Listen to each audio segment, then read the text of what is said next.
Welcome to the Conscious Fire Culture.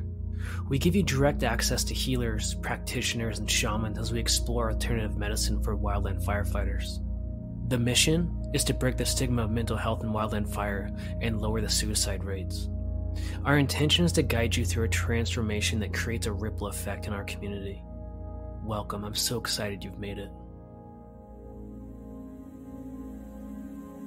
Alright, check this out. Mountain Mind Tricks and the Wildland Wellness Foundation are coming together for this amazing collaboration. This is going to be the most powerful thing to come to the wildland fire community in a long time, I think.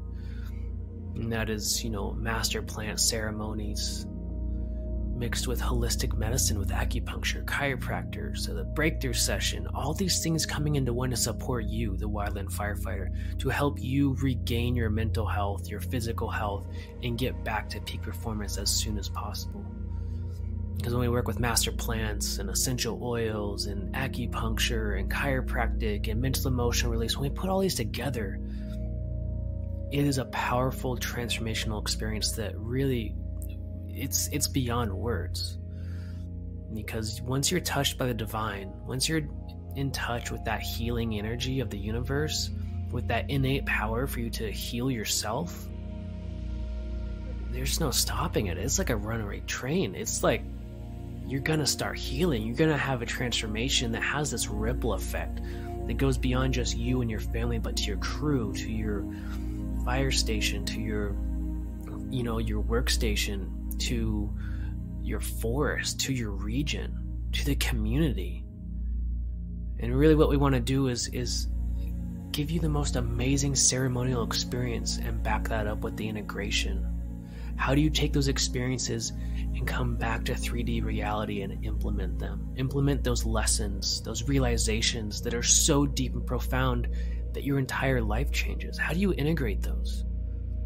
One of my great mentors once told me it's like you get a puzzle and all the pieces are all spread out, but then you get to start putting that puzzle back together into a new way, a new possibility, a new way of being.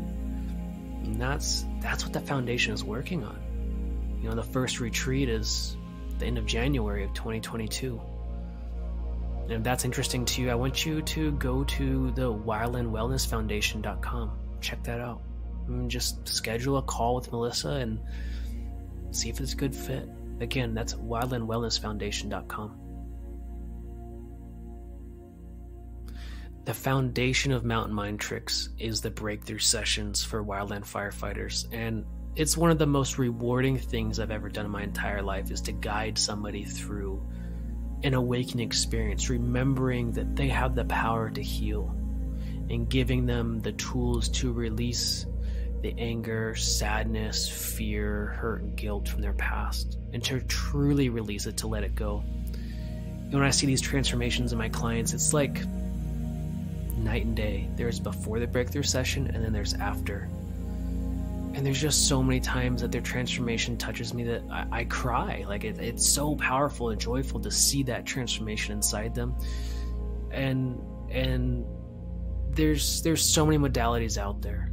There is acupuncture and traditional therapy and plant medicine, but I love the breakthrough session. I think it's an amazing adjunct to all these other things, or even Western medicine. And the breakthrough session is so important to me because it's what changed my life. It's what allowed me to completely let go of my anxiety and to move forward and to become the healer that I am today, to start my own company, Mountain Mind Tricks. Like that's because of the breakthrough session.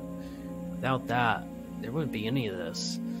And so if you're interested in a breakthrough session to really overcome the blocks in your life, to let it all go, to really step into your light and be who you know you could be, if you want that to happen for you, just go to mountainmindtricks.com, go ahead and click that button, Alternative Mental Health, scroll through there. If it looks like something you want, let's schedule a discovery session. Let's just chat about it. Let's have a talk to make sure it's a good fit. So again, go to mountainmindtricks.com and click the Alternative Mental Health button.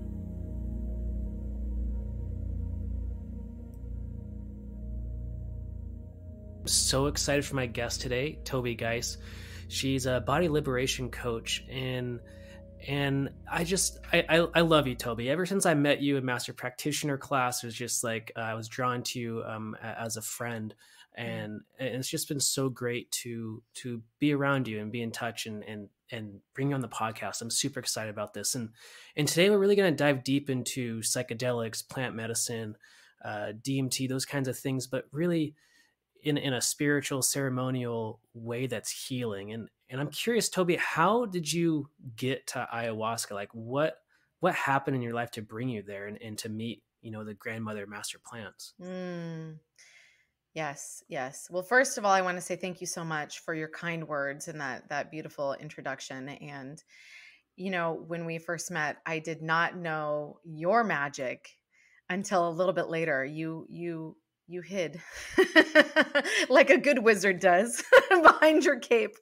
And this conversation, we had no idea that we were in the same playing field until much later. So I'm really excited to have this conversation with you as well.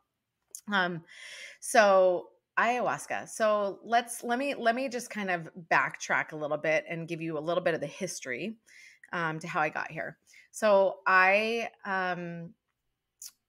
started personal development work in 2004, and it was personal development. And I delineate personal development from spiritual development simply, although they can be one and the same, but many times in this world of, of personal development, those teachers, those gurus, those figureheads who are teaching this kind of stuff are very much about work hard, do it this way, do your morning practice, do your cold plunge, do your breath work. They use a lot of the spiritual practices and techniques, but in service of this drive, this motivation, this intention, this achievement, this go, go, go. So that's the world that I was in from 2004 to about 2015. And I had hit a wall in my eating disorder. So I was put on a diet when I was 9 years old and struggled with my weight and with my body image my entire life.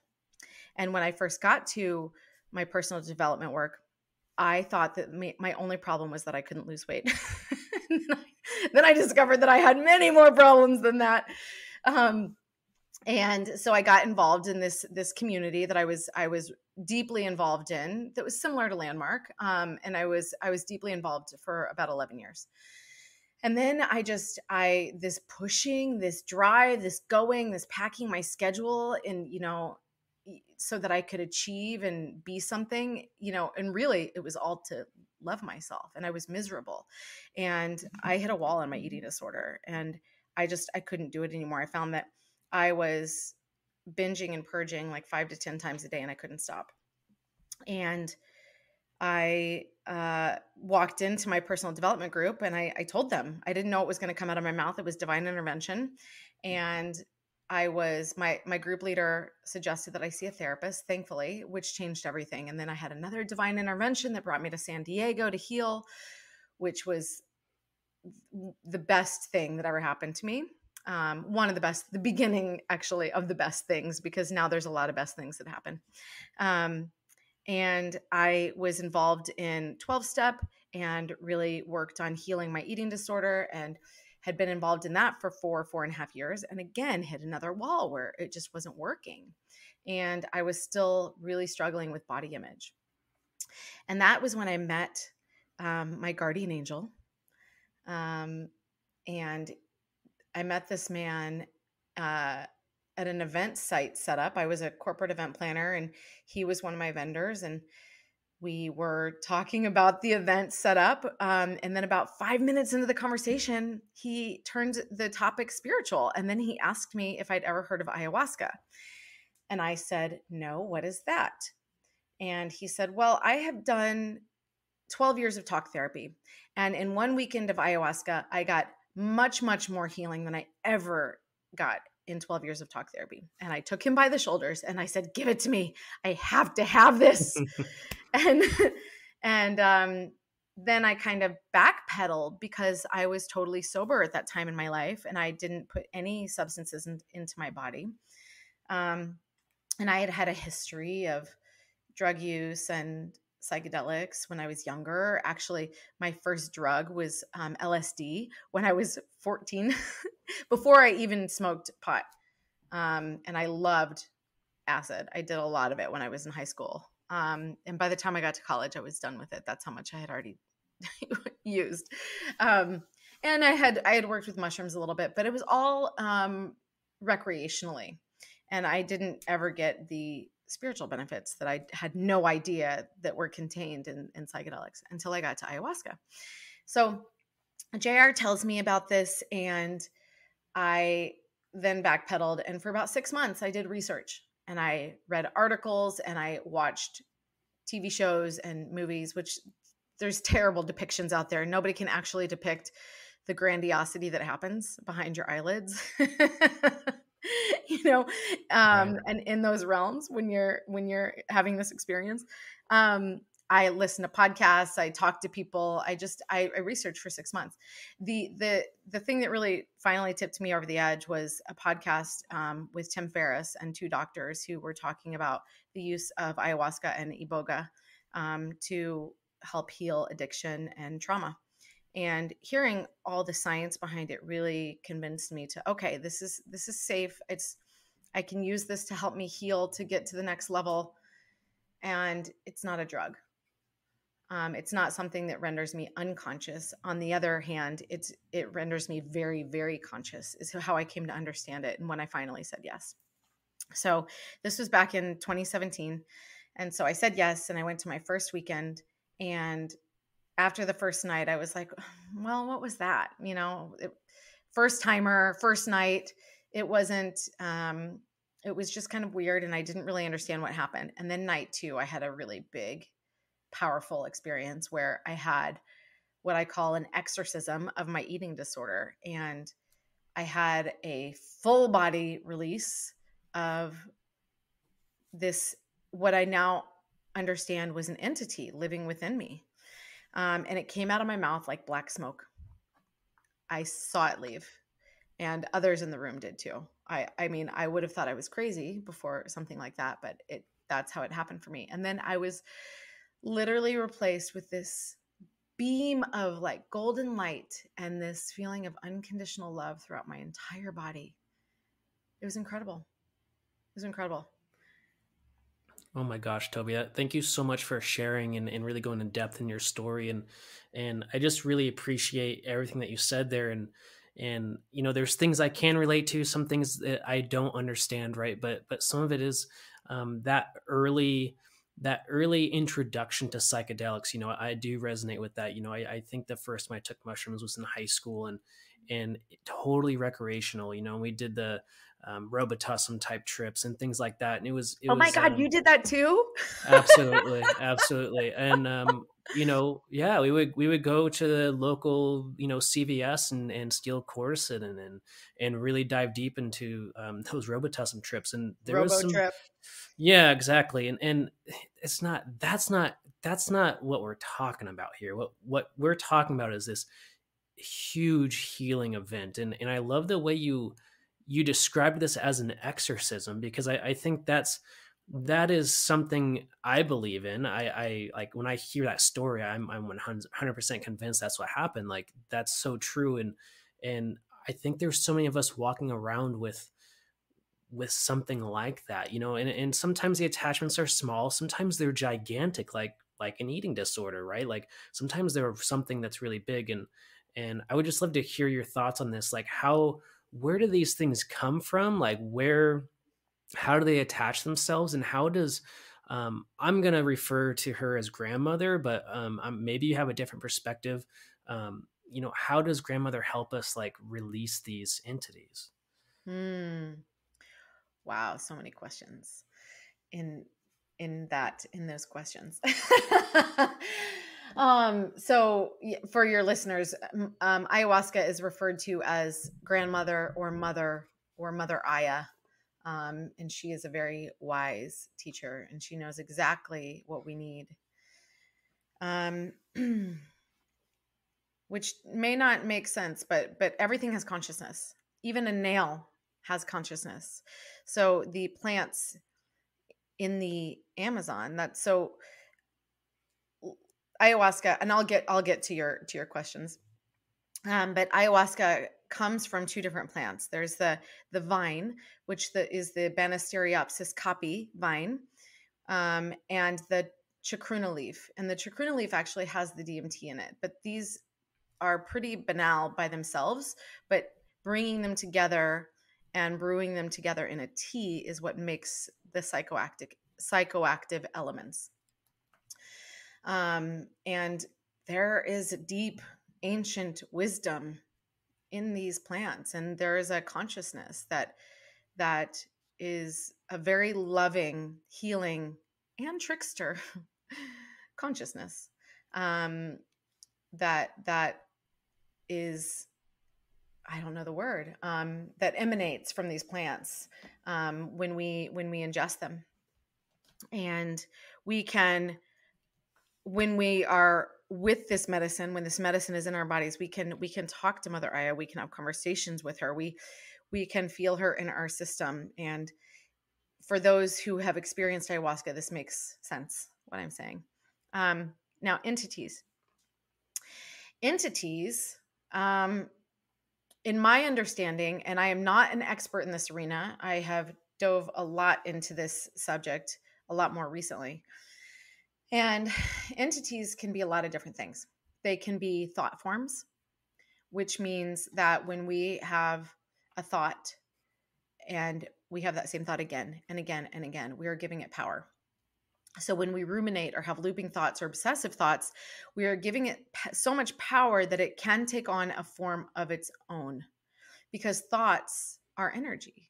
Thoughts create energy and emotions create energy. So the same thing can be said about an emotion. So if you are sitting, stewing, ruminating, living in a certain emotion, it can take on a life of its own. And again, everything has consciousness. So these things can become part of you that can also be separate from you. So I'll speak about my own eating disorder experience.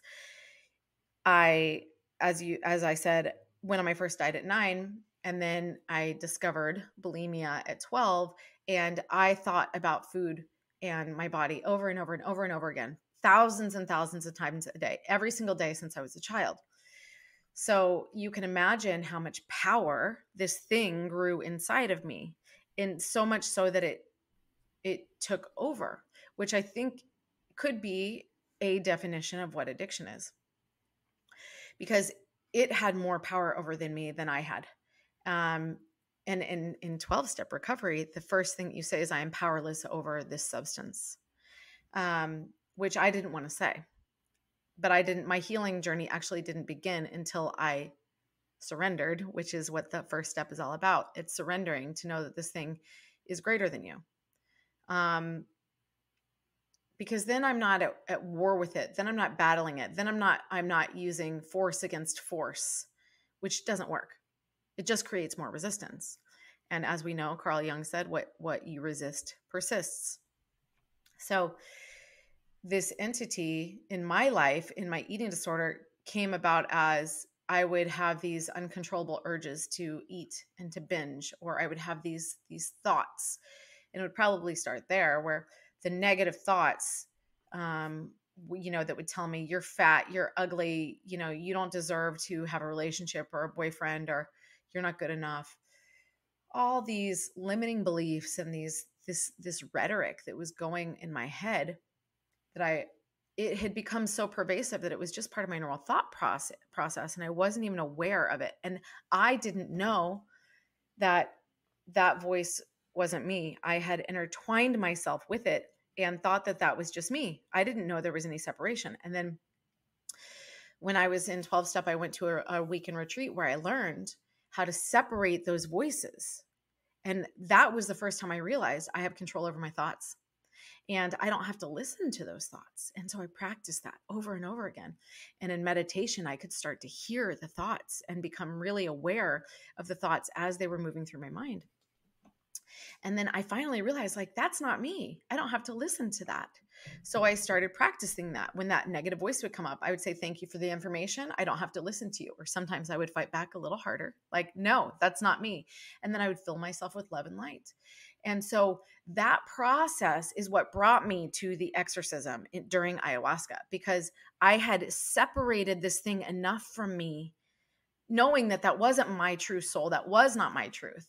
And the next morning, we were in talking circle processing, and I said, I knew it wasn't me. I knew it wasn't me. It was separate from me. It was an entity. And that was my first real experience and understanding of an entity when it released. And since then I've done some work with entities and working with other people. Entities can also come, they can be other energies that can attach to you. They can come from different realms. They can come from other people, but really it's not something necessarily to be scared of. They are things that we attract with our own thoughts and emotions. So when we are vibrating low, at a low level, entities are like parasites and we're the host. And so they feed on low vibrational energies. So when we are in a low vibrational state, an entity can attach.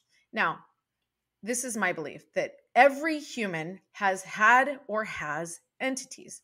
They can actually move through and out of our bodies all the time, as we are sometimes in a low vibration and sometimes in a high vibration.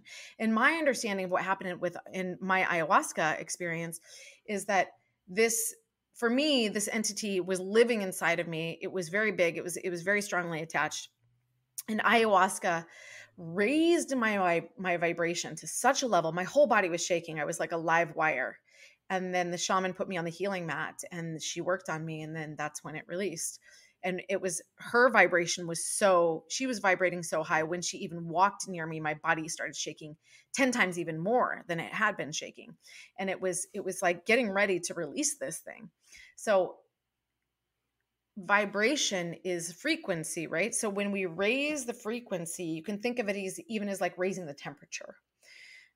It's frequency and temperature are not the same, but that's just an analogy. But so we're raising the vibration, the frequency, and it no longer has something to feed on. So that's my understanding of entities and how to release them. And sometimes when they get so big, when we have given them so much power that they've taken on a life of their own, then we may need the help and support of a healer, a guide, a teacher, a shaman to help release them. Wow, that's an amazing explanation, and thank you for really getting specific on what entities are, and I'm curious on, I guess, I just want to be clear with the audience. Like, I've never done ayahuasca.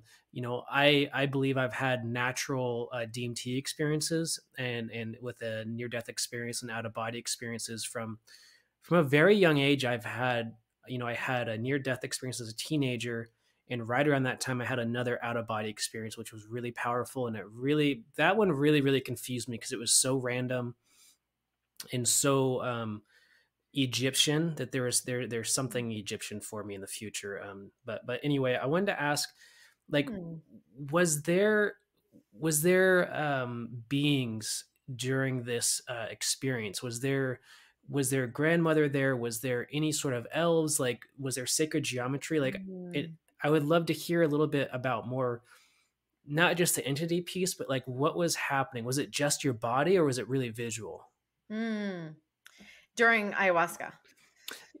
Yeah, I think specifically that experience. Yeah. Mm-hmm. Yes. Great questions. And by the way, I hope we get to loop back around and hear more about your near-death experience. Absolutely. Okay, we'll do it. Okay, good. Okay, so ayahuasca. So I have sat with this medicine numerous times, and it's always different, and it's always different for each person. Again, because Mother Aya gives each person exactly what they need on their healing journey. And my first couple experiences, I had a lot of visuals. And when it started to come on, I could feel the warmth in my body, and then I could feel it moving through my body, almost like there was a roller coaster in my body.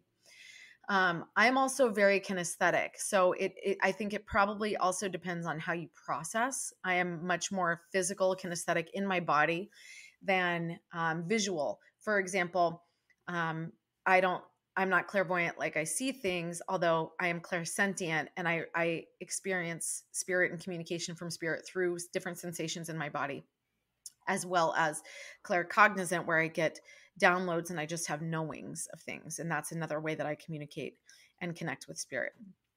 And so in my ayahuasca journeys, like I said, the first couple were very visual, where I did see a lot of fractals. I saw neon lights. I saw images that I've never seen in my life. And they were like literally like on the back of my eyelids. So, and that's how I always thought that if I was clairvoyant, like how I would see, and I have seen clairvoyantly, but it doesn't look like that. It's more like in my brain, in my third eye, like getting a visual, not on the back of my eyelids. But in ayahuasca, I closed my eyes and it was on the back of my eyelids. Like I was watching a movie of this like amazing, beautiful laser light show. Later, I came to understand that the images were just a distraction from the deeper work. So I can't remember the last time that I actually had visuals in ayahuasca. It was probably one of the earlier ceremonies, because I'm here to do deep work. And I come to the medicine to do deep work, and I don't need the distraction of the visuals unless they are going to be helpful on my journey. And I'm coming to understand that now, because I've wondered, oh, why did the visuals go away? But I now understand they were fun, exciting at the beginning, and it's like my introduction to the medicine. It was like, wow, and so much to talk about. But then as I got more comfortable and more familiar with working with this medicine, I didn't need those types of visuals anymore. But other messages have come to me in knowings, or I do get visuals more in my third eye that are more instructional, or give me messages about things that I need to know, that I need to work on. And that is also how she comes to us. So there's a lot of healing that takes place in the actual ceremony. And also she shows you what your work is in the 3D world. So when you embark on an ayahuasca journey, it is not a singular experience. It is more about the integration. It's both, but there's so much that happens in integration. And I can tell you, it took me probably 3 years to integrate my very first experience. So integration is extremely important. And so back to your question about elves and beings, that has not been there for me, but I have had many people who have had jaguars come to them, and they literally would see a jaguar outside of them circling their body. I had a friend who had a jaguar who was walking on him and then jumped inside of him. And in that journey, several people saw the jaguar. I didn't see the jaguar, but it was interesting. It's kind of hard to answer that question again, because everybody has such different experiences. I can tell you that if you are resistant, if you are in denial, if there are things that you don't want to see or don't want to know about yourself, sometimes, and this is not a given, this is a sometimes, again, because it's a very individual experience, that Mother Aya can show you scary symbols. I have had friends talk about there were bugs all over their body, or snakes. I have never had an experience like that. But I think that she sometimes shows us or gives us these experiences to wake us up and to get our attention. And if you are in denial, or there's a place that you're not willing to go, you might want to become aware of that before you sit with the medicine, because she's going to show you. She's going to show you what your work is in this world. Now, I'm not saying that to scare anyone, but just she is a great truth teller. Also, the symbols that we get can sometimes be confusing. I said earlier that she's a trickster. I had an experience in one of my early journeys where, before going into the ceremony, I had met somebody who I had a little crush on. And when I went into the journey, there was this I had this experience where we were in a hot air balloon together and there were fireworks in the sky and all these brilliant colors. And it was amazing. And I came out of that interpreting that symbol to mean that, oh, this is my next boyfriend. We're meant to be together. Oh, he's my partner. And the following week I had a birthday party and he was invited and he came, and I took him by the arm, and in my mind he was my boyfriend. He wasn't caught up to where I to where I was. But I was like, it was already a given for me. I had taken this concept and taken it very literally, and I was like, oh, he's meant to be my partner. So the next few months were pretty painful for me because he did not feel the same way. And I had attached myself to him because Mother Aya had given me this idea. And I was like, I was so sure that this was truth. Well, it was a symbol. And I then came to understand that the lesson for me was how I lose myself, hence the hot air balloon. I lose my mind and lose myself in relationships. And I would lose this strong, independent woman and give myself over to a man, wanting him to save me and love me in some way, shape, or form. And the fireworks and all the things, the symbols became very clear to me after I got the message. It didn't need to be as painful as it was. I could have just taken the metaphor of the message and gotten it, but it was, again, one of my early journeys, and I took it very literally. That was not the first time, because sometimes I don't get the messages the first time. But just to know that she can be a trickster, and to not always take the messages so seriously, so literally. Yeah. And that's part of the integration, is like, what was I shown and how do I integrate that into my life in a way that it feels best, in flow and in integrity for me? Oh, I love that so much. And I think I always come back to, my mentor calls it the sacred question of like, what is the lesson here? And I love that so much. I love that Mm. story. Just to like resonate a little bit with I think my last out of body experience was so, I would say it was traumatic because it was so big and so large that it took me a long time. The integration was like almost a year long, and I had no idea that's what was happening. I thought I was just being a crazy person. Honestly, I thought I was just insane. And so it was a year of this integration, and I think that's where like I really made leaps and bounds. And so I would agree with that so much. Mm. And just to go back a little bit to my first near death experience was. I was a teenager, and like prime time for me, like partying, wrong crowd, just doing a ton of drugs. And, that night we had quercetin, which is kind of like a Robitussin type thing, and then a whole bunch of alcohol. And I was just mixing that and marijuana. And I remember I was at this party and it was just so loud, and like, how you're at the bar and it's like all the voices like combine to make this static noise. It was kind of Mhm. like that, right? And it was just like, okay, I gotta go outside, like I'm gonna like throw up or something. And when I went outside, this is Western Washington, say January, December, and it's just like pouring rain. It's cold. It's probably like 40 degrees. And I walk out through this person's backyard into the forest, and I just collapsed. And I didn't feel like I was dying or anything, but then it just went black. It was just nothing. And it was this overwhelming, peaceful nothingness void. And it took me a lot, and I'm going to talk about the integration here, but for me, it was just like this first experience was just nothing. Like there was nothing but blackness. And I never really thought that was a near death experience until I started reading about the research out there and Raymond Moody's work and all those accounts that are collected. And what really convinced me that was a near death is that, I was hanging out with the wrong crowd, with the wrong people. And the next day, literally the next day, I dropped all my friends. I started meditating. I never read a book in high school. I started reading like 2 or 3 books a week on Mm. like Buddhism and meditation. And I went really deep into yoga and Tai Chi and Kung Fu and this stuff. So my whole life just completely changed overnight after that. And that's why I'm so convinced I was a near death.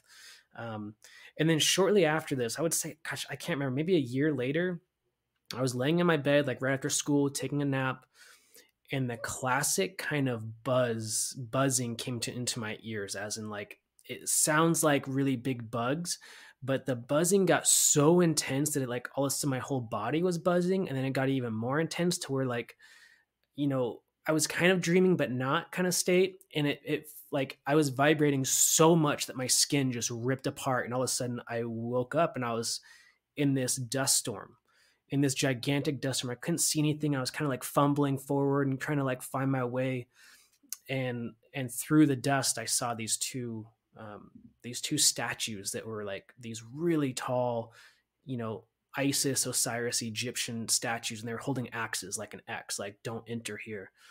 And as I walked forward, those axes opened up, and kind of this dropped like a door dropped into the ground, and the sand started going down the staircase, and it was like into this tomb. And I woke up, and that was the first like out of just completely out of body. I mean, it was more real than real. You'll hear people say that. And that really confused me. I had no idea what that was, right? Of like, I thought it was a dream, but it definitely wasn't. And I don't know if I've had other near-death experiences necessarily, but I mean, I've been in so many accidents and so many things have happened to me, snowboarding, surfing, firefighting, that it's like, I should be dead like 100 times. Seriously. And so what's really interesting is like how I feel like I've actually gone into the past and protected myself in a lot of ways. And so I guess I would love to hear like, and I want to go deeper into like my own out of body experience and compare kind of our notes to ayahuasca and talk about how DMT could be, well, we know it is endogenous. We know that. And I want to cite like a podcaster. Everybody go listen to like Aubrey Marcus. He had this scientist on that was like really detailed. They just published a study like proving it. Like we've known it, especially our crowd, the spirituality kind of the healer crowd knows this, but now it's like scientific fact in this study. And this is actually a really big deal. But I'm curious on your thoughts on like this near death out of body that I've been talking about. I want to guide you through natural wellness and holistic medicine, which means using products like essential oils, essential vibes, glutathione mouthwashes, or even reading books. There's so many products out there that can help us, supplements, essential oils. There's so many things about the doTERRA lines of essential oils that I use every day, like lemon to detox my body and help me hydrate, like On Guard to give me that extra edge, my immune system with the pandemic going, balance to keep me grounded and moving forward in my life. I use the oils every single day, morning, afternoon, night. One of the biggest things they help me with is sleep. I sleep so well because I'll lay on the lavender, I'll lay on the balance, I'll feel so grounded and sleepy, and it's lights out. And I know the Wildland Fire community just struggles so much with sleep, really the lack of it, right? On top of that, there's books. I've written 3 major books for the Wildland Fire community, and I want you to try them out. Give them a read. Get the ebook, get the paperback, whatever suits you. But there's Overcome Anxiety Like a Hero, really teaches you how to get into a flow state. Awakened by Heart Fire is really the spiritual aspects of Wildland Fire, and the Heart Fire anthology, the guided meditations, the Heart Fire method will completely change your life. And of course, 6 Minutes for Excellence. That is a guidebook for wildland firefighter excellence, peak performance, mindset, all those things. So go to mountainmindtricks.com, check out the store, check out essential oils, essential vibes, go to the publishing tab, check out the books. Natural wellness is all about taking one step today that makes us 1% better. 1% better today, 1% better tomorrow, and 1% better the next day and the next day. One little habit adds up to moving an entire mountain with our health. And that's what I want to guide you through. The essential oils, essential vibes, books, supplements, whatever you need, I'm here for you. So just go ahead and go to mountainmindtricks.com and click on the shop and go to essential oils, essential vibes, or go to the publishing tab and check out the books we've got. Yeah, it definitely sounds like a plant medicine journey, and they can be one and the same. It's traversing. So ayahuasca and other plant medicines are meant, well, can be used to show us what's possible in other realms of consciousness, in other dimensions, in other realities that are all around us, that are available to us, but plant medicine can help it get us there. And there are some people like yourself who are more gifted in traversing other realms. And what I see this near death experience is, it's not really a death, it's a stepping into another realm, another reality. It's an expansion of your consciousness. So in this 3D world, we have a consciousness. And when we learn more, when we just get the knowledge that there's other realms, other dimensions, that can expand our consciousness. So there's a lot of different things that can expand our consciousness, but you stepping into these other realities is an expansion of your consciousness to know that, oh, there's this other reality. There's these other symbols. I'm listening to a book on Audible that was written in 1970, called Seth Speaks. And it is a channeled book. The woman who wrote it, her name is Jane Roberts. And the entity or spirit she is channeling is named Seth. And so he comes through her body and he speaks. She speaks his words. And he is writing a book through her. And it's this book called Seth Speaks. And I am learning all about consciousness and different realities and different dimensions. And again, this book was written 50 years ago. And this is the same thing that Abraham and Esther Hicks do. Esther is the woman and she channels a spirit named Abraham, and Abraham speaks through her and teaches through her. And in that experience, the human, the women in these cases are getting the expansion of consciousness and all the knowledge as this entity, this spirit is speaking through them. So all that to say is I have a broader understanding of what you're talking about now, is that the plant medicines, ayahuasca is just providing you, me, the listener, is providing us with what we already have inside. And it is showing us that we actually have access to these other realities within us. And eventually, I've taken a year and 9 months off of sitting with ayahuasca so that I could integrate, and also so that I could learn to work in these other dimensions, these other realities without the medicine. Now, I haven't gone nearly as far as ayahuasca has taken me, although I have learned and I've been able to expand my consciousness in ways that the medicine helped me. I see the medicine as a springboard, which is why integration is so important. And I've known many people in these medicine circles where they will go every month and they will just keep going for more medicine. But there's a lot of integration that needs to happen in what is it that this medicine is showing me, and how do I now embody that? And some of the embodiment, yes, is the lessons that we need to do in the 3D, but the other embodiment is that we are magical, we are vast, we are all of those infinite dimensions and realities that we went to while on the medicine. That's not a hallucination. That is an opportunity for us to be able to go there again in sobriety, in daily life. And what you experienced in your quote unquote near-death experience, what I see that is as a stepping into, it's like opening a door and stepping into a different dimension, into a different reality.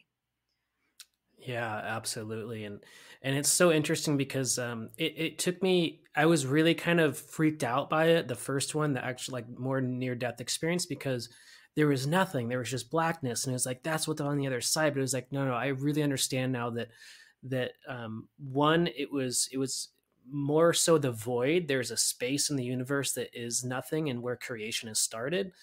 And it's also a place where we can like really let go of things, through the spirit element. And to me, it was like this it was almost like this pause reset button, and all of a sudden I had all these brand new ways of seeing things, and it was so Yes. beautiful, so powerful. And so I really feel like it was that Chiave process in Mm, some my own way, so powerful.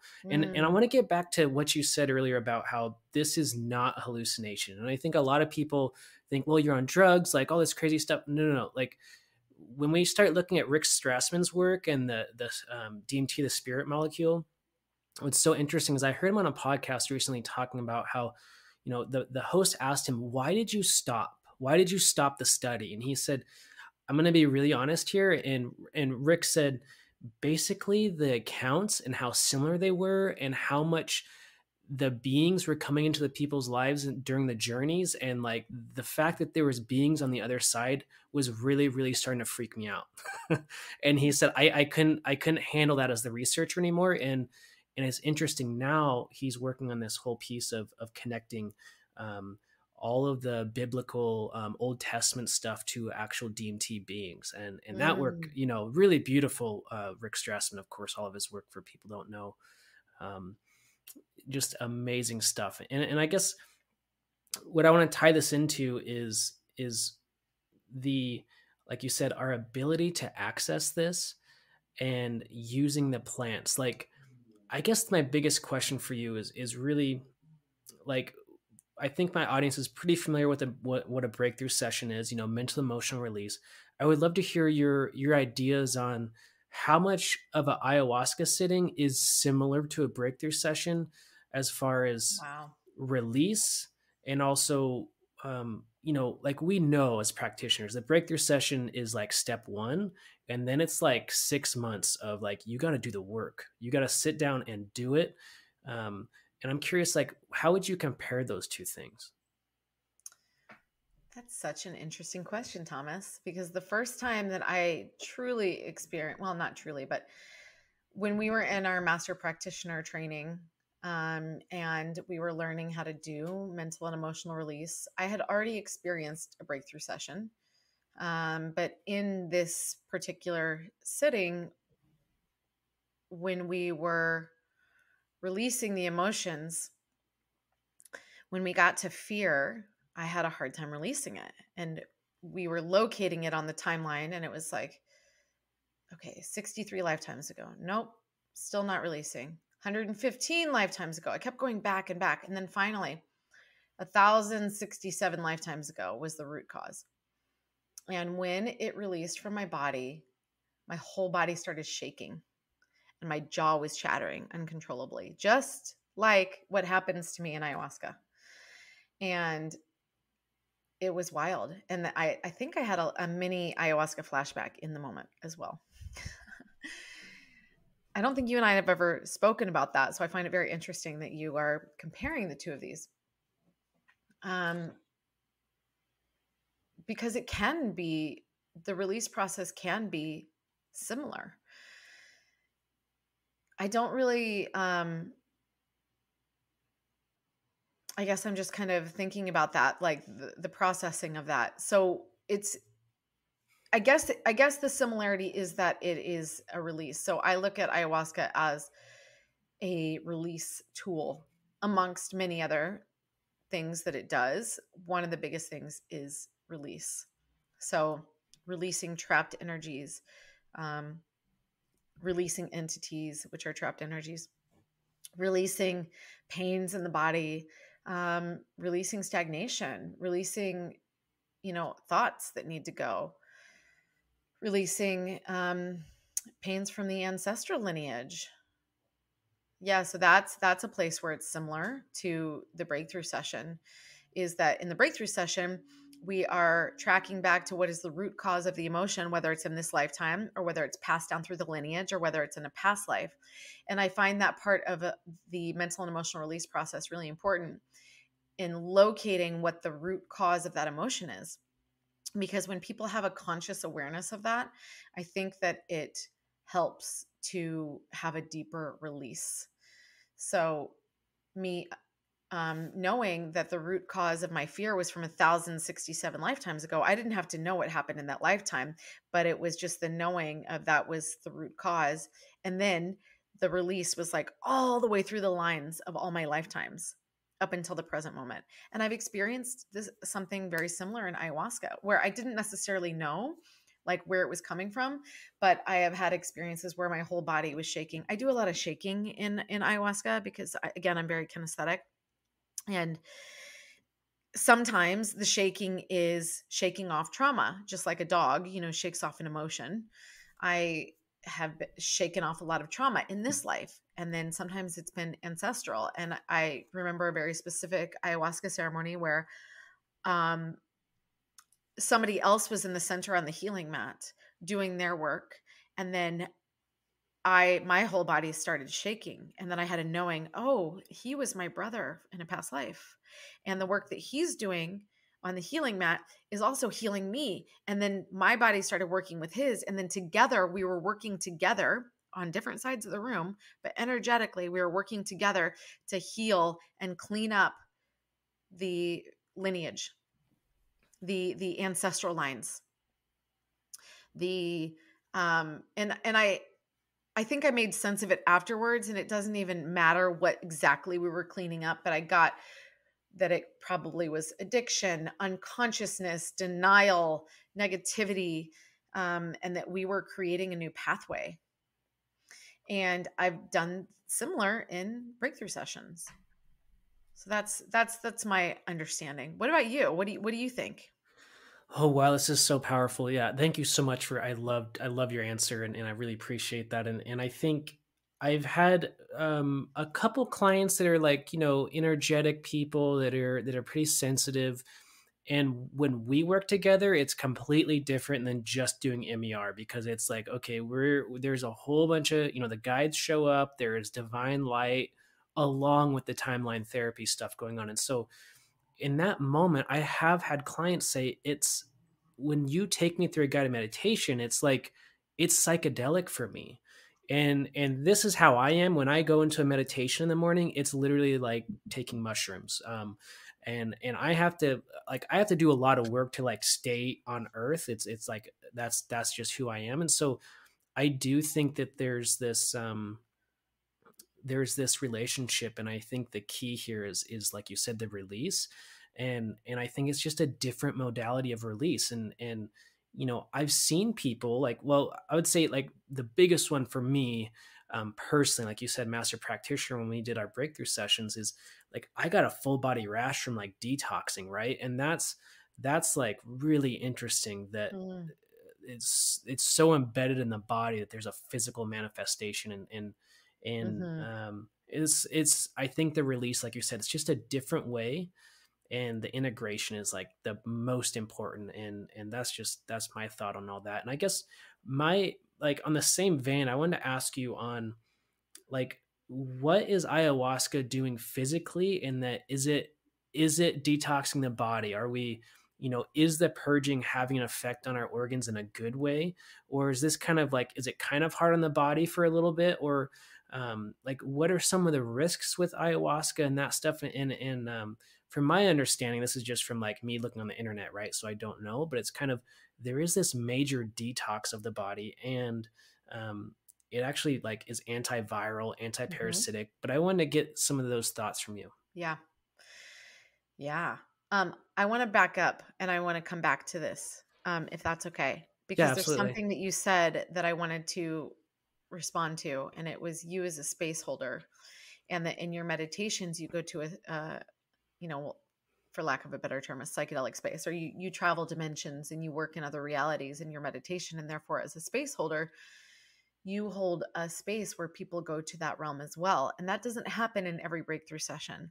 And everybody customizes their breakthrough sessions. And it's there, a lot of it is about who is the facilitator, who is the guide, and who is holding space. So the more work that you do, the deeper container you are able to hold for your clients, for your participants. And I think that's so beautiful that people have, you know, otherworldly psychedelic experiences, and they see how vast and expansive they are because that is the space that you hold because of who you are and the container that you are. Oh, that's beautiful. Thank you so much for saying that. I Yeah. really appreciate it. Yeah. Yeah. I just want to make the connection for you if you weren't aware, and also for the audience, because it's important who you choose to work with, whether that's a coach, whether that's a ceremony or psychedelics space holder or facilitator. Like, who you choose to work with is very important. And we're all drawn to certain facilitators for a reason. Right. Yeah. Absolutely. It's so Yeah. important. I totally agree. And thank Yeah. you. I really, really Yeah. appreciate it. Yeah, of course. Okay, so back to your question. And I'm not a doctor and I'm not an expert. I only know from my own experience and from my studies with ayahuasca that I think of it, this is my interpretation, but I think of ayahuasca as the master healer. And yes, it can be very healing, internally, externally, in so many ways, spiritually, mentally, emotionally, and physically. And it also is not an easy way. And I know a lot of people who are like, no, it's not for me. I don't want it to be that hard. Which is fine. It's not for everybody. And when you think about hard, I guess that's an interpretation, because it's like you could do, I think like therapy is a lot harder because you're trying to use the conscious mind to, when we're trying to use the conscious mind to solve a problem, to work through our baggage, to achieve our goals, it's like climbing up a mountain when there's a mudslide. It's like, why not go into the unconscious mind? And the unconscious mind is, we use that word unconscious mind, but it's very conscious. And there's the super conscious connected to the unconscious. There's the unconscious is the doorway to all of the other dimensions in our pineal gland, which has the DMT in it, which is, what is in ayahuasca. So the ayahuasca is interacting with our pineal gland and creating those doorways to those other dimensions and realities. So to the healing, I mean, the healing again looks different for a lot of people. And some people come out of it and they're like, oh, I had a bad experience. And just like you were saying, your near-death experience was traumatic and you didn't know how to integrate it for a while. Well, I think things are traumatic when we label them as such, and things are bad experiences when we label them as such. So we need to be careful about the labels that we place on things, because everything is a learning experience. So if we can look at things as, why was it presented this way and what am I to learn from it? It's a different lens. And to the healing, yeah, I mean, I've seen, for me personally, I used to have back pain from the time I was 13 until ayahuasca. And I didn't realize it until a couple months later that I didn't have back pain anymore. I used to wake up, again, from the time I was a teenager. In mornings, I would wake up crying. My back would hurt so bad and I didn't know what it was. And now I understand that physical maladies first start in the spiritual, mental, or emotional body before they show up in the physical. So if we've got emotions that we're not processing, if we've got trauma, if we've got, negative ruminating thoughts, things that we're not dealing with or, healing and releasing, they're going to show up in the physical body. Period. They just will. That's like, it's a trickle down effect. So ayahuasca for me healed my back pain because it was connected to my eating disorder and my self-hatred, which I didn't have anymore. And it's not always a magic bullet for people either. It's not a guarantee that like, oh, your cancer is going to be healed, because that's not the case. It absolutely could happen, because everything is possible. And that's what ayahuasca has taught me, is everything is possible. So I don't know how else to speak to that as a healing mechanism. I just know that it is absolutely possible to heal physically, and it can be hard because there is purging, and purging can happen in a lot of ways. And that's the first thing that everybody says about ayahuasca. Oh, did you throw up? I can't tell you how many times I've gotten that question. Right. I try not to roll my eyes because I know that everybody is coming sincerely with that question, because a lot of people are afraid of that aspect of it, which is such a small part, and not everybody even throws up. And when we do, we bless it because it's releasing something from our body that we need to get rid of. It's like, thank God that this medicine went into my body with surgical precision and released that thing that happened to me when I was 7 years old from my colon, right? Like, that's what could be releasing from our body when we're throwing up, or when we're, when it's coming out the other end. So we bless it. We thank it for having that wisdom to release whatever was in our body. And, in my experience, and again, it's different for everyone and it's different every time. My purging has been very small, very minimal. And it's just been a blip on the radar. And it's like such a tiny, tiny part of the whole experience. And purging can happen in many ways: throwing up, diarrhea, gas, shaking, yawning. Ugh, I actually hate yawning worse than any of the ways of purging, because I'll have these yawning fits where I'll yawn for like an hour straight and tears are coming out of my eyes. And I'm like, oh my God, please make it stop. Crying, laughing, sweating, any way that there's a release that can happen in the body can happen through ayahuasca. So the last couple of years I had to quit coffee because coffee was like this liquid shot of anxiety for me. Like my heart would race. I could focus intently, but only for a couple hours, and I would crash super hard. And my sleep was so off. I mean, I would be wandering the universe until, 3 in the morning before I finally got to sleep. And then I had to get back at it at 6 or 7 in the morning. And I was groggy, I was tired. It just wasn't working for me. It's not that I was mad at coffee, I was just really disappointed. And so I ended up quitting coffee. And I've been searching for an alternative for a long time. And that's when I came across mud water. Mud water is this amazing, amazing tea. It's got masala chai in it, it's got cacao, lion's mane, cordyceps, chaga, reishi, cinnamon, turmeric, and Himalayan sea salt. And what's so amazing is that you feel the same energy, that same burst that you get from coffee, but it sustains all day. There's no crash, there's no headache, there's no dehydration. It's just this beautiful experience. And so yeah, I'm gonna say it, fuck your coffee. You gotta switch over to mud water, because mud water will change your life. There's immune boosting properties, helps you focus with the lion's mane. There's 1/7 of the caffeine compared to coffee, and so there's no jitters, there's no anxiety. It's just this beautiful experience with beautiful plants. So fuck your coffee. So if you want to try out mud water, I want you to go to mountainmindtricks.com/mudwater, or go to the shop and click on the button. Again, that's mountainmindtricks.com/mudwater. So one of my favorite things about the Mudwater company is that they donate a percentage of their profits to the MAPS Institute. It's an organization that develops medical, legal, and cultural context for people to benefit from the careful uses of psychedelics.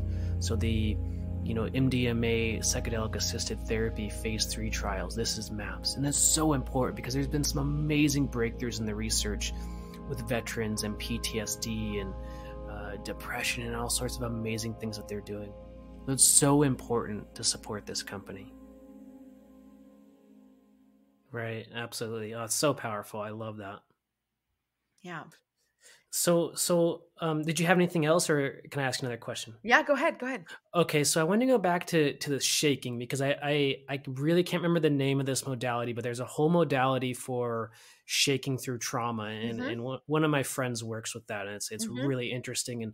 And what's so cool is as you're speaking about this, when I work with my highest self and I bring it inside my body and release something I'm working on, there's definitely a shaking. And usually it's in the lower back is where it starts, and kind of that like Kundalini shaking, but sometimes it's like really specific and like an exact muscle or somewhere in the body that shakes.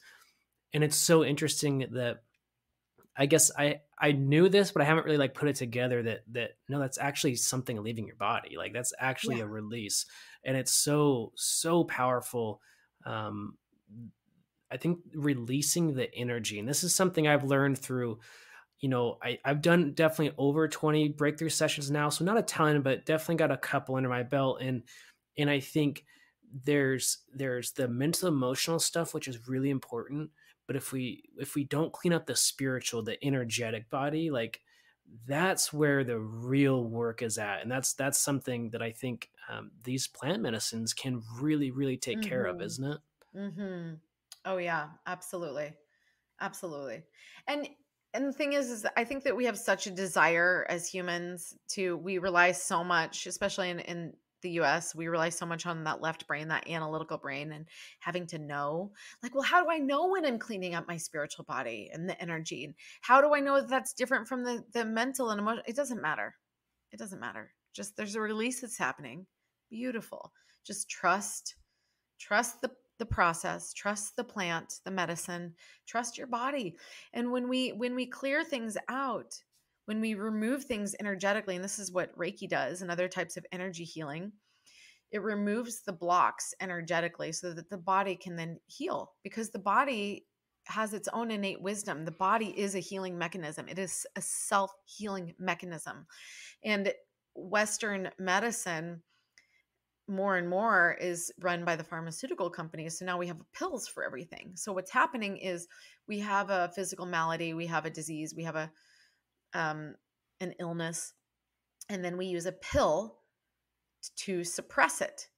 And it's like putting a band-aid on a bullet wound. Well, it's just going to fester in there because it's not actually healing, or it's just going to get pushed down in the body and it's not actually healed. It just gets pushed down, pushed down. So if you have taken a lot of medications or pharmaceuticals in your life, there may be all these things. You may think that you're in good health, but there may be all these energies suppressed in your body, in your they it could be in your physical body, in your cellular structure, in your central nervous system, and in your energetic body. So when you do things like ayahuasca, which is a very powerful cleaning tool, and even it's called limpia. Limpia is sung in the Icaros, which in South America, they are the sacred songs that are sung in the medicine to ignite different energies, different um, for different intentions. But limpia means cleaning, and you'll hear that sung in a lot of the Icaros, because ayahuasca cleans you out. It cleans that spiritual body, and it can clean out the energies, and it can clean out all the other illnesses that are still like suppressed in your body, so that you can come out a clean vessel. And what can happen is that here's the analogy I like to use. So I use the band-aid on a bullet wound. Well, our bodies can live. If you get shot and you have a bullet in your flesh, your body can live with that. So the tissue, the muscles, the skin can grow around that metal, and your body can live with that. And you may seem in fine health, but we know that there's a piece of metal lodged in our bodies that shouldn't be there. That's not part of the natural body. Well, say you go do surgery and you extract that bullet. Well, the body is probably going to freak out initially, like, oh my God, you took out a part of me. And then the body has to learn to recalibrate without that bullet in it. So that can happen, like you were saying, Thomas, when you got your rash after your breakthrough session. Your body is trying to figure out what's what, because it was so used to the negative emotions, the limiting beliefs, those lower vibrational energies was actually part of the quote unquote natural ecosystem of the body. So when you have a cleaning mechanism, whether it's a breakthrough session or ayahuasca or some other energetic release, the body can at first kind of maybe go into some kind of shock, like, what just happened? That was who we were. That was our identity. When we know that depression is not our true identity, for example, or that illness is not our true identity, but the body needs time to recalibrate and reconnect with it's a new identity of here's what health actually looks like. Does that make sense? Yeah, absolutely. And I guess when I look back at like my third like really big out of body experience, which we've talked about off air, when I was seeing basically the structure of the universe and this consciousness and going through the stars and the galaxies.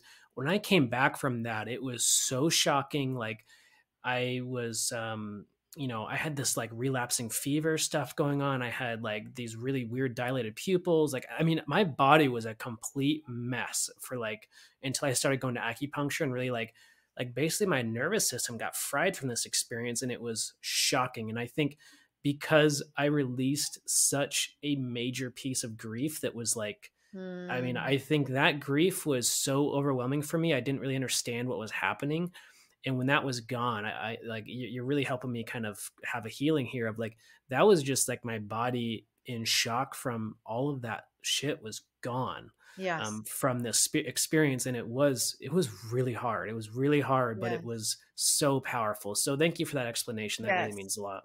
If I could say something else about this, I'm learning a lot about this lately. About I work with other plant medicines as well, and I've had experiences recently where I work with a medicine called Kana that is a succulent from South Africa, and I do these journeys monthly, once a month, and my consciousness is expanding at a pretty fast rate. And I've noticed that it's taking my body more time to catch up to the expansion of my consciousness, um, which makes sense because it's physical, right? It's dense, it's matter, which is matter is a much slower vibration than consciousness, which moves faster than the speed of light.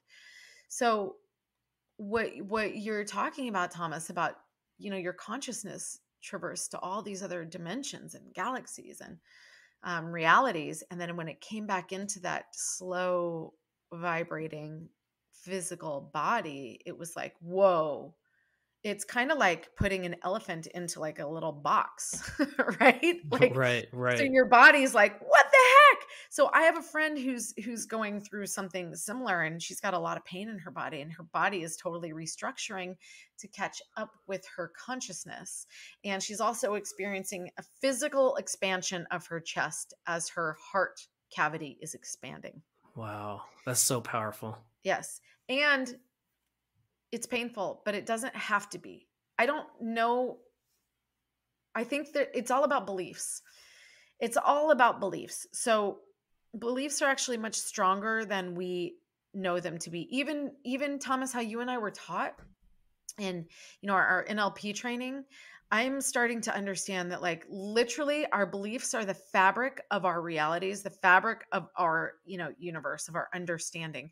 So if we believe that we can travel to different dimensions and realities, we can go there, Yep. right? So if we believe that it's going to be hard and it's going to be painful and it's going to be traumatic to, you know, have our consciousness expand and travel and then come back into the body, then it's going to be.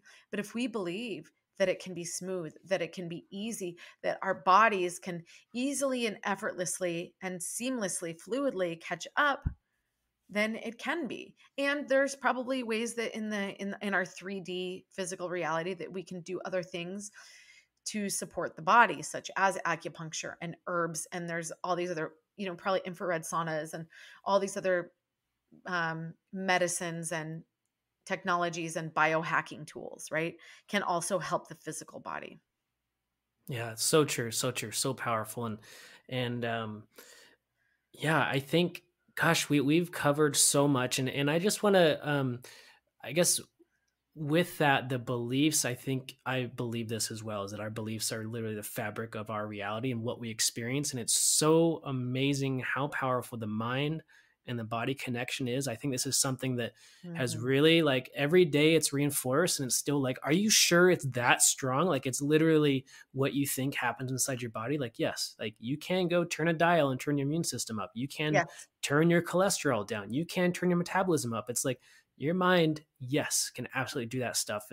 And so it just that's a lesson I'm working through, is like the mind body connection. I know it's there, I know it's strong, but like how far can we push that? And I think it's pretty beyond what we can imagine. Mhm. It's huge.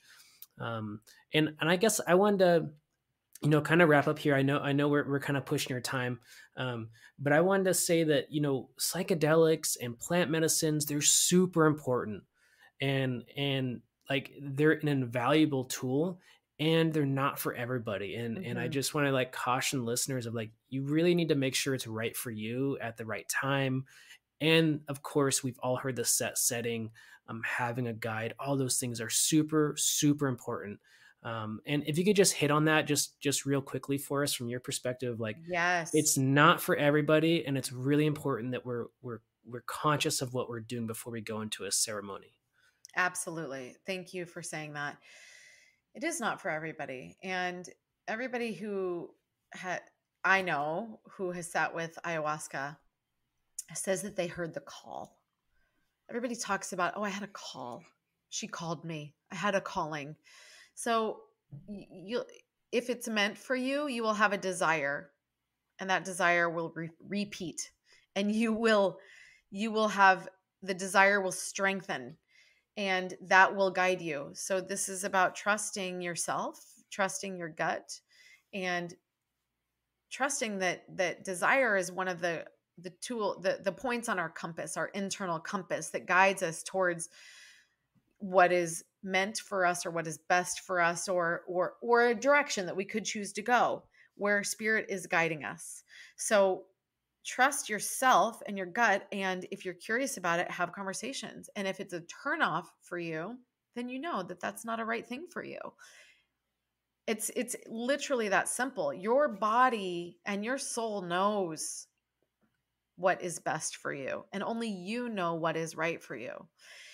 The other thing is, we talked about it a little earlier, is having an affinity for your facilitator, for your guide. And there's a lot of people out there who are doing plant medicines, some more experienced than others, some way more experienced than others, who are facilitating. So just make sure that whoever you are working with, uh, you trust, and you know them in some regard. Now, if you're, and you don't have to go to South America. So many people think that you have to go to Peru or to Costa Rica, or somewhere in Brazil to do ayahuasca, and that's just not the case. It is in Southern California. It's everywhere. It's actually all over the country, and I'm familiar with shamans who travel the country. I know a shaman who comes from Brazil, and several times a year he will travel to different states in the U.S. Doing ceremonies. So it is available in the US very prevalently. And you don't have to go to Mexico or somewhere else where they don't speak English if that is not of your comfort level. And of course, if you want to have the more indigenous experience, you can absolutely do that. And there's plenty of places in the US. Just make sure that you know enough about your facilitator, you feel comfortable with your facilitator, or you have a friend that can vouch for that facilitator. That is a really, really important piece. And with ayahuasca specifically, ayahuasca, this, I try not to say this is the way it has to be, and because I want everybody to be able to make your own decision. But with ayahuasca, I'm going to say this very directly: do not ever sit with ayahuasca without a shaman guiding you, a legitimate shaman. They don't have to be an indigenous shaman from South America. They can be American, but make sure that they have trained in a deep, true shamanic lineage. Because I know people who have, oh, I got a hold of some ayahuasca and we're going to do a ceremony at my house this weekend. No, no, no, no, no.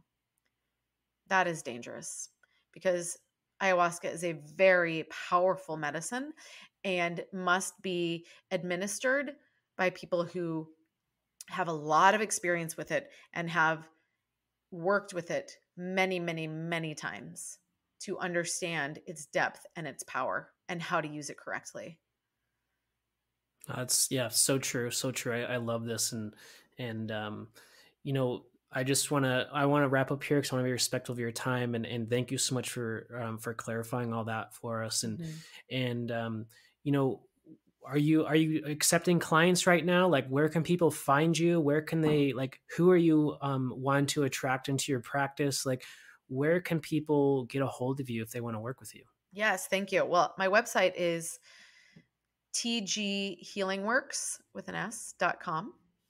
You can email me at toby@tghealingworks.com. That's TOBEY. And I work with I like to work with people who are already on a spiritual path, or they're new on their spiritual path and they're very curious. People who have blocks that other modalities, other methods haven't worked. People who really want to heal their trauma. People who have a desire to really do something big in their lives and on the planet. People who have a purpose or a passion, who are really seeking. I really love to work with seekers. And I also love to help people who are just starting to realize that they are intuitive or have some psychic abilities, but they don't necessarily know how to open them or tap into them. That is one of my favorite groups of people to work with, is to help them connect more and open their intuition and step fully into their gifts. Oh, I love that so much. So powerful. And all that stuff's gonna be in the show notes. And of course, you know, you're a master practitioner just like me, and you have a ton of experience and just an amazing, amazing practitioner. So for people Thank listening, you. like reach out to Toby. She's gonna help you, and you know, I hope this was helpful for the listeners to you know, hear us talk about in a deeper way what psychedelics or what plant medicines can do for you, because it's really important. And I think this is becoming a global phenomenon of really exploring our consciousness. If it's meditation or ayahuasca or you know, the magic mushroom, or whatever it is, whatever we're using, it's really important right now on this planet. And I think what's so powerful about this conversation, Toby, is that we've really brought in sacred ancestry into the modern world through this conversation. So I want to thank you for that. And please reach out to Toby. And thank you so much for this amazing conversation. Thank you so much, Thomas.